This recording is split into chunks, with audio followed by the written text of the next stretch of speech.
Okay, guys, we got breaking news. The covenant. All right, guys, I came across something I'm really excited to share. I'm going to throw it out there. I'm not saying I know all of this prophecy, but guys, this is very exciting. All right, let's read it. Let's go right into it. We're talking about Ezekiel chapter 17. Ezekiel chapter 17. I'm not going to read the whole thing, but Ezekiel chapter 17 talks about two great eagles. All right. Later in the prophecy, it talks about a covenant with the king of Babylon and the king of Israel. So, guys, it could be that what we're looking at with, the various folks from the Middle East going to Washington, meeting with Donald Trump, we could be looking at Ezekiel 17. Now, let's read it. Let's go to verse 9. In verse 9, it says, "Thus says the Lord God, shall it prosper? Shall he not pull up the roots and cut off the fruit, that it wither? It shall wither in all the leaves of her spring, even without great power or many people to pluck it up by the roots." Now, this expression, pluck it up, references to Daniel chapter 7. In Daniel chapter 7, it talks about a lion. The lion has two eagle's wings that are plucked up. Okay? Here it's talking about plucked up. Earlier it talks about two eagles, two great eagles. Okay, so here we have a similarity. Guys, we've shown you that this lion in Daniel chapter 7 is Donald Trump. Okay? This is true. We're going to go through this prophecy. So he appears to be fulfilling this with this covenant. All right.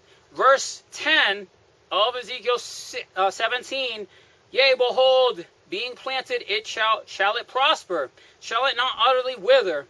When the east wind touches it, it shall wither in the furrows where it grew." All right. Now, verse 11 gets into the "Thus says the Lord" prophecy of the covenant. Okay? "Say now to the rebellious house, don't you know what these things mean? Tell them, behold, the king of Babylon is come to Jerusalem." Okay? The king of Babylon went to Jerusalem last year. Donald Trump went to Jerusalem, as we know. Okay. "And has taken the king thereof and the princes thereof and led them to Babylon." So what we have the king of Babylon going to Jerusalem. Donald Trump did this last year. And what he's doing, he's taking the king of Israel. He's taking Netanyahu. Okay, he's taking them into Babylon. And then we know Netanyahu's recently come to the United States along with these other Arab leaders. Now, this is the kicker that got me, guys. I knew about this prophecy, all right, but I'm watching. We're watching, okay? We're watching. But this is the kicker, man. Watch this. "And has taken the king's seed and made a covenant with them." Okay, we have a peace agreement being talked about, okay? "They've come with them and taken an oath.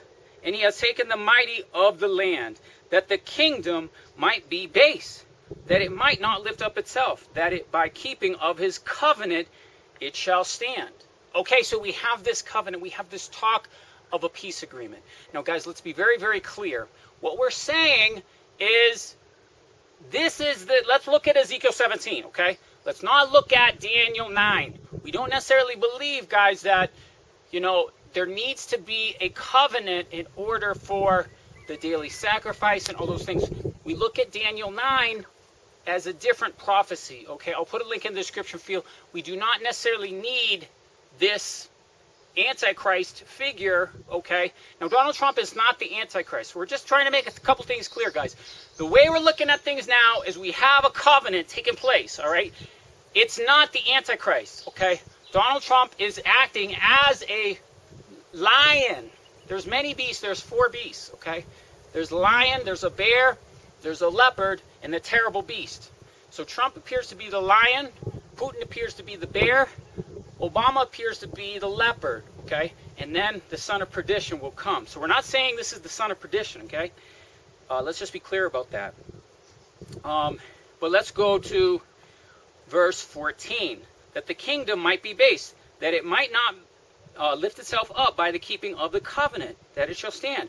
But he rebelled against him in sending his ambassadors to Egypt. Let me say that again. He rebelled against him in sending his ambassadors to Egypt. Okay, guys, this is the kicker that got me. Okay, I read this article, and I'm like, and then I read Ezekiel 17. I'm like, this is it. All right.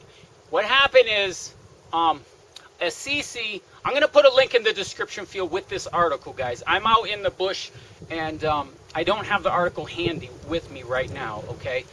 But I'm going to post the link in the description field, so please watch it. I'll put a description of this article in the notes. But what's going on, guys, is this. Is bin Salman in Saudi Arabia, who's meeting with Donald Trump, okay, and al-Sisi of Egypt are going to Abbas and the Palestinian Authority and telling them to sign this peace agreement, okay?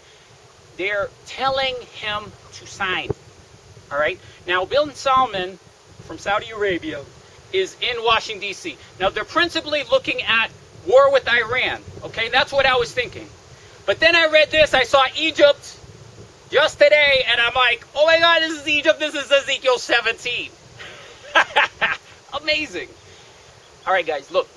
Israel is in cahoots with Saudi Arabia. Israel is in cahoots with Egypt, just like it says in Ezekiel 17. So we have the king of Babylon, who, Donald Trump, trying to negotiate a covenant, right? Who's involved? Egypt. Okay, amazing, amazing. Guys, I don't know all of this. We're watching. I'm putting this out there.